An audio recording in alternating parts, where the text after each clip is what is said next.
guys? I'm here with Mike Spears with Lee and Associates here in Houston, Texas. You know, I was talking with Mike about, we're looking to move our facility, and I'm debating whether or not I should lease or if I should buy, and I just kind of kept telling Mike, man, I just feel like there's a lot more risk involved in buying, right? And Mike kind of broke it down for me, and I thought you guys need to hear this because he totally blew me out of the water. So thanks for giving us a couple minutes, Sure, Mike. sure. Tell us, fill them back in on what you're telling me. Sure. Thank you, Jason. First off, I want to start off and just make sure we're clear on this one. With regards to liability, that's a bad word in my book. You've got to talk to your attorney. Sure. You always need to talk to your accountant. And risk is a matter of, I like to say the word commitment a little bit more. What's the bigger commitment or not? Yeah, risk is good point. oftentimes in the eye of the beholder here. And so that's fair. Okay. I'm not an attorney. I don't play one on TV, although we may be on TV right now. But I just want to be clear on that one. So always get your advice from your the people that do that stuff for you. But the idea that we were bringing up when we were discussing this the other day really was the fact that if you're going to go out and you're going to sign a lease with a landlord, okay, or you're going to buy a building, say those are your choices, and say the building is a $1 million building. We're just going to use some round numbers here, and you're going to put your down payment down, and you're going to have a loan. Usually, the loan will be about $800,000, and you're going to pay the note to the bank every month. Again, this makes some assumptions based on certain types of financing terms. I figured about a 15-year note.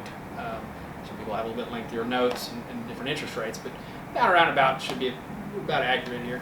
After about a 2-year period, let's say that I think the big concern here about this commitment is that what if things go wrong? Yeah, how do you back out of it? That's what I kept thinking. I'm like, $1 million building, I'm $200,000 into it. If something just fell apart and I had to back out of this deal, in my words, I'm risking a lot more. I'm putting more on the line. That's not a non-legal term, but yeah. Yeah, I think there's a concern here, right? And so when those cases, after that period's over, after say this 2-year period, based on the loan terms, you should owe the bank, give or take, around $700,000. Okay. For easy rounding purposes. Fair.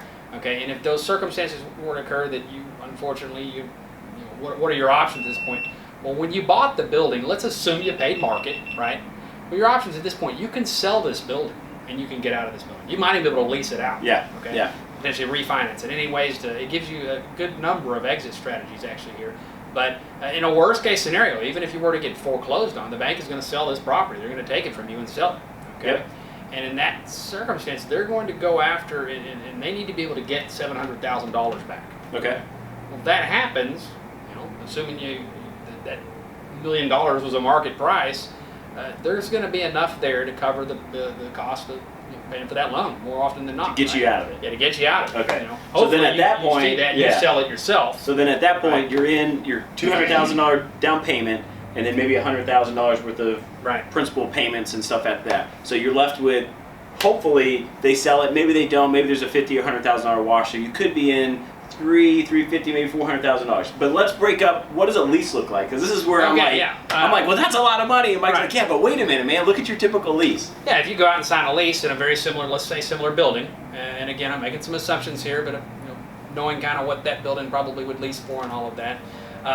You're probably signing a lease with a commitment over the term of somewhere in the $700,000 to $800,000. So after 2 years of paying rent, you're going to owe this landlord somewhere around $600 to $650, which seems like a little bit less, right? Like it's going to be better.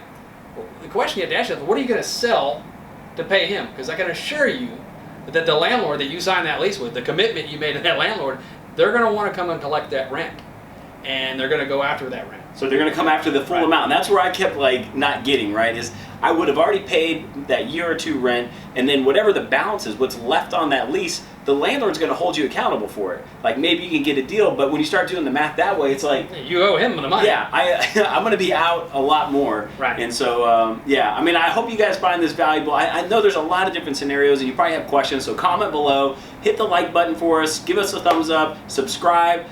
We appreciate your support. Thanks so much, and we'll see you out there. Thank you. Cool.